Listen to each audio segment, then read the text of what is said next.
Hi everyone, দেখো আমি যে ছোট ছোট একটা আলু কেটে নিয়েছি একদম ছোট সাইজের, আর একটা টমেটো নিয়েছি।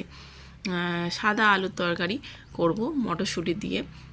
ঠিক আছে, এখানে একটা ছোট্ট দেখে টমেটো নিয়েছি, সাদা আলুর তরকারি মটরশুঁটি দিয়ে একটা বানাবো। আর এটা হচ্ছে কি খেতে খুবই সুন্দর লাগে, লুচি পরোটা সাথে অসাধারণ লাগবে খেতে।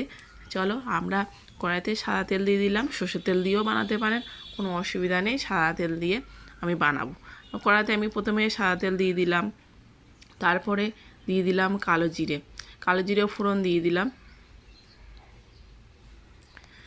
আর আমার ভিডিওগুলো যারা দেখছো, আর তারপর আলুগুলো দিয়ে দিলাম। আমার ভিডিওগুলো যারা ইউটিউব থেকে দেখছো তারা সাবস্ক্রাইব করে বেল আইকনটা টিপে পাশে থাকবেন। আর এই ফেসবুক থেকে যারা দেখছো তারা হচ্ছে কি ফলো বাটনটা টিপে লাইক দিয়ে দেবেন। সবার আগে আপনার ভিডিওগুলো আপনার সামনে চলে যাবে। ঠিক আছে, আর আমি কড়াইতে আলুগুলো ভেজে নিলাম, নুন দিয়ে দিলাম, নুন দিয়ে এবার মটরশুঁটিগুলো দিয়ে দিলাম। এবার একটু ভাজা ভাজা হবে, এবার একটু ভেজে নেবো ভালো করে মটরশুঁটি আলু, আর তার সাথে একটু নুন দিয়ে দিলাম। আর এবার টমেটো দিয়ে দিলাম। সবগুলো উপকরণগুলো একসাথে ভেজে নিলাম। আর তার সাথে এবার কাঁচা লঙ্কা দিয়ে জাস্ট আলুর তরকারিটা হবে। আর খেতে খুবই সুন্দর লাগে, একদম হালকা সাদা তরকারিটা।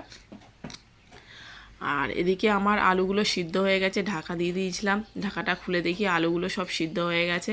এবার একটু হালকা মিষ্টি দিয়ে দিলাম, আর খুবই সুন্দর লাগে। এবার গরম গরম সার্ভ করুন, জমে যাবে খুব খেতে। আর আমার সাদা আলুর তরকারিটা কেমন লাগলো জানিও বন্ধুরা। Bye bye. আর দেখো আমার রেডি হয়ে গেছে, কত সুন্দর দেখতে হয়েছে। টাটা।